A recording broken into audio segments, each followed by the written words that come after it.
The night train at Deoli. When I was at college, I used to spend my summer vacations in Dera at my grandmother's place. I would leave the plains early in May and return late in July. Deoli was a small station, about 30 miles from Dera. It marked the beginning of the heavy jungles of the Indian Terai. The train would reach Deoli at about 5 in the morning, when the station would be dimly lit with electric bulbs and oil lamps, and the jungle across the railway tracks would just be visible in the faint light of dawn. Deoli had only lone platform, an office for the station master, and a waiting room. The platform boasted a tea stall, a fruit vendor, and a few stray dogs, not much else, because the train stopped there for only 10 minutes before rushing on into the forests. Why it stopped at Deoli, I don't know. Nothing ever happened there. Nobody got off the train and nobody got in. There were never any coolies on the platform, but the train would halt there a full 10 minutes, and then a bell would sound, the guard would blow his whistle, and presently Deoli would be left behind and forgotten. I used to wonder what happened in Deoli, behind the station walls. I always felt sorry for that lonely little platform and for the place that nobody wanted to visit. I decided that one day I would get off the train at Deoli and spend the day there just to please the town. I was 18, visiting my grandmother, and the night train stopped at Deoli. A girl came down the platform selling baskets. It was a cold morning, and the girl had a shawl thrown across her shoulders. Her feet were bare and her clothes were old, but she was a young girl, walking gracefully and with dignity. When she came to my window, she stopped. She saw that I was looking at her intently, but at first she pretended not to notice. She had a pale skin, set off by shiny black hair, and dark troubled eyes. And then those eyes, searching and eloquent, met mine. She stood by my window for some time, and neither of us said anything. But when she moved on, I found myself leaving my seat and going to the carriage door, and stood waiting on the platform, looking the other way. I walked across to the tea stall. A kettle was boiling over on a small fire, but the owner of the stall was busy serving tea somewhere on the train. The girl followed me behind the stall. Do you want to buy a basket? She asked. They are very strong, made of the finest cane. No, I said. I don't want a basket. We stood looking at each other for what seemed a very long time. And she said, Are you sure you don't want a basket? All right, give me one, I said. And I took the one on top and gave her a rupee, hardly daring to touch her fingers. As she was about to speak, the guard blew his whistle. She said something, but it was lost in the clanging of the bell and the hissing of the engine. I had to run back to my compartment. The carriage shuddered and jolted forward. I watched her as the platform slipped away. She was alone on the platform and she didn't move, but she was looking at me and smiling. I watched her until the signal box came in the way, and then the jungle hid the station, but I could still see her standing there alone. I sat up awake for the rest of the journey.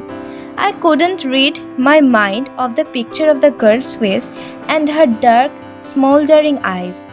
But when I reached Dehra, the incident became blurred and distant, for there were other things to occupy my mind. It was only when I was making the return journey 2 months later that I remembered the girl. I was looking out for her as the train drew into the station, and I felt an unexpected thrill when I saw her walking up the platform. I sprang off the footboard and waved to her. When she saw me, she smiled. She was pleased that I remembered her. I was pleased that she remembered me. We were both pleased, and it was almost like a meeting of old friends. She didn't go down the length of the train selling baskets, but came straight to the tea stall. Her dark eyes were suddenly filled with light. We said nothing for some time, but we couldn't have been more eloquent. I felt the impulse to put her on the train there and then take her away with me. I couldn't bear the thought of having to watch her recede into the distance of Deoli station. I took the baskets from her hand and put them down on the ground. She put out her hand for one of them, but I caught her hand and held it. I have to go to Delhi, I said. She nodded. I do not have to go anywhere. The guard blew his whistle for the train to leave, and how I hated the guard for doing that. I will come again, I said. Will you be here? She nodded again, and as she nodded, the bell clanged and the train slid forward. I had to wrench my hand away from the girl and run for the moving train. This time, I didn't forget her. She was with me for the remainder of the journey, and for long after. All that year, she was a bright living thing.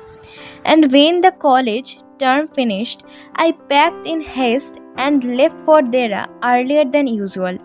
My grandmother would be pleased at my eagerness to see her. I was nervous and anxious as the train drew into Deoli because I was wondering what I should say to the girl and what I should do.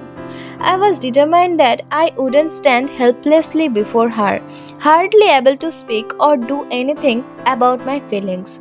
The train came to Deoli, and I looked up and down the platform, but I couldn't see the girl anywhere.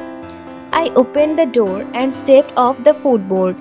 I was deeply disappointed and overcome by a sense of foreboding. I felt I had to do something, and so I ran up the station master and said, Do you know the girl who used to sell baskets here? No, I don't, said the station master, and you'd better get on the train if you don't want to be left behind. But I paced up and down the platform and stared over the railings at the station yard. All I saw was a mango tree and a dusty road leading into the jungle. Where did the road go?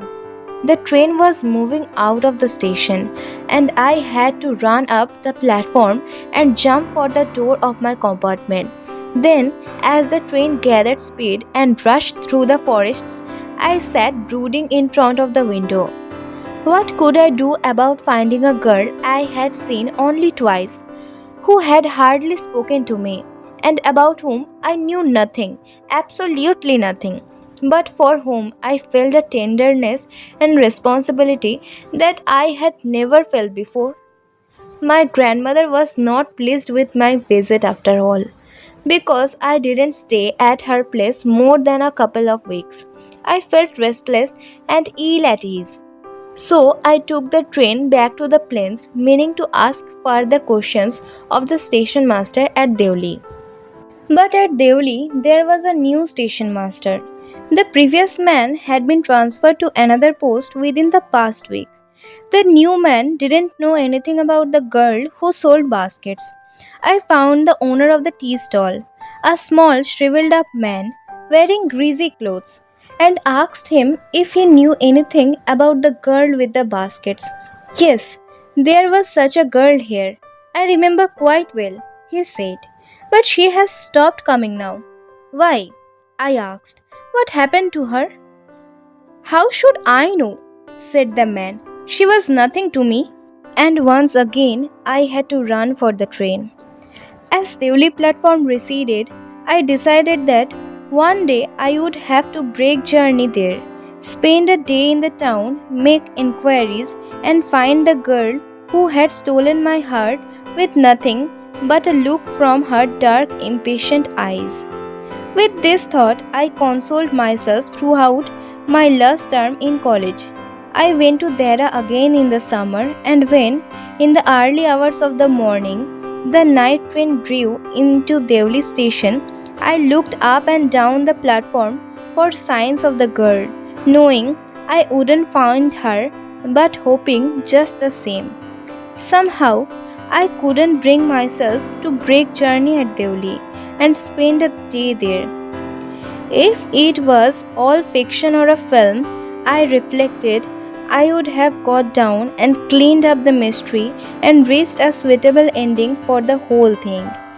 I think I was afraid to do this. I was afraid of discovering what really happened to the girl. Perhaps she was no longer in Deoli. Perhaps she was married. Perhaps she had fallen ill.